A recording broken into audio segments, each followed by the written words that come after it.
Gregg, Brad, two local lads for the Gingerbreads on a day when the Grantham locals have not seen the best of the Grantham side. Disappointing result against a side that are with Grantham at the foot of the table. Gregg, you were watching that for the first 45 minutes from the bench. What did you see in that first 45 minutes? A lack of empathy, a lack of togetherness, a lack of desire, a lack of want to win. And in that changing room, I don't think we've got enough players that want to win the game of football.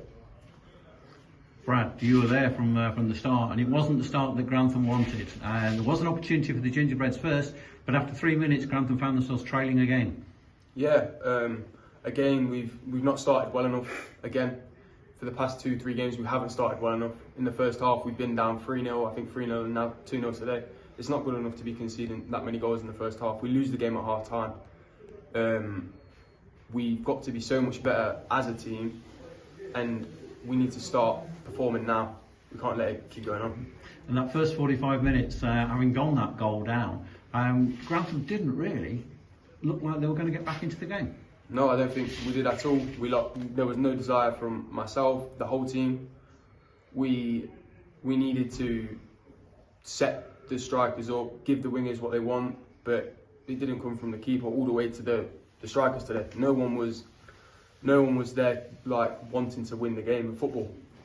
Gregg, you came on at half time, and the second half for Grantham was better, but there's an element of an argument that at 2-0 up, Winterton could sit deep and allow Grantham to come at them. Yeah, it's easy to play when you're 2-0 down. Sorry, it's easy because they sit that, they've got something to play for. They came to play 5 at the back, play 3-5-2. Or 5-3-2 or whatever formation they played. And they're celebrating a throw-in because they've kicked it out for a throw-in. That's the togetherness and that's the desire that they've got. And I just don't think there's enough fight in that changing room to get us out what we've got at this present moment in time. So how did Grantham turn this around? We've got to get a togetherness. We've got to get a little bit more about us in training, and we've all got to be together. And we've got to want to win for each other. When we turn up on a Saturday, I hate losing. I don't want to go home. I don't want to go to work on Monday morning and go, how'd you get on? Oh, lost again. I don't want to do it. I live around the corner from this football ground. I go to my local shop and, how'd you get on at the weekend, Gregg?